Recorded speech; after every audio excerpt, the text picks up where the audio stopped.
শিকদার কি করছন এদিকে আয় খাইছে রে হালা মাতবারে তো আমার কাছটি পায়ে ডাকতেছে দেখি চালু করে আয় বেটা চালু করে আয় এই যে আসসালামু আলাইকুম মাতবার সাহেব। ওয়ালাইকুম আসসালাম ইয়া তো সালাম লিখি তো ইয়া টিয়া টিয়া কই দিলি টিহা এখনো তো ম্যানেজ করতে পারি নাই মাতবার সাহেব, আমার আর কয়টা দিন সময় দেন আপনি। ম্যানেজ করতে পারো না, ধান কাটলি ধান বেচলি তাও টিয়া দিলি না, এটা কি কম টিয়ার ব্যাপার রে?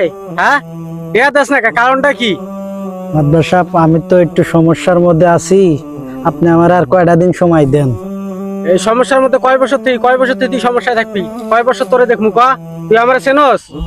হ্যাঁ তুই যে আমার কাছে টিয়া নেছস তুই আমার চেনস কি? আপনি আর আমারে কয়টা দিন সময় দেন, আমি আপনার টিয়া ম্যানেজ করে দিয়ে দিব। টিয়া আজকের ভেতর দিবি, না হলে মনে কর পাড়ায় একেবারে পেটা বাড়ি করে দিমু কিন্তু। তুই আমার চেনস না হয়তো, বুঝছস?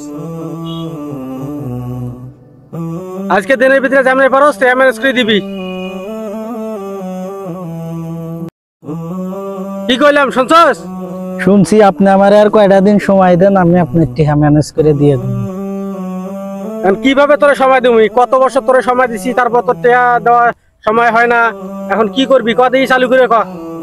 আমার সময় নিয়ে আরেক জায়গায় আবার যামু, আর এক মফিজের ধরতে যামু। বেটারা টিয়া নেয়, টিয়া দিতে চায় না। কবে দিবি ক? আমার আর 15 দিন সময় দেওয়া লাগবে। 15 দিন না, তোরে যে আজকের দিনটা সময় দিলাম, আজকের দিনের ভিতরে জানে পাস টিয়া দিবি, না হলে মনে কর পাড়ায় একবারে পেটা বার করে দিমু, বুঝছস?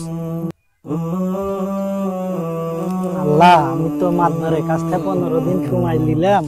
আল্লাহ, মাতবারে তো মানুষ ভালো নয়, 15 দিনের মধ্যে আল্লাহর এত টাকা আমি কেমনে ম্যানেজ করে দিব? আল্লাহ তুমি আমার একটা রাস্তা দেখে দাও। আসলে তো 15 দিন টাইম দিয়ে এলাম। হ্যাঁ 15 দিন পর দেখি কি করে নাকি।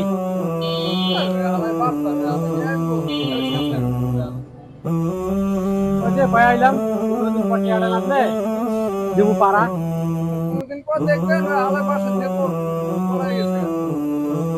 পাড়া দিয়া টিয়া বার করবো না, তখন বুঝবো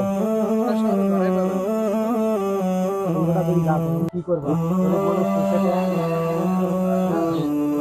এতদিন যত দিন যাই দেখি কি হয়।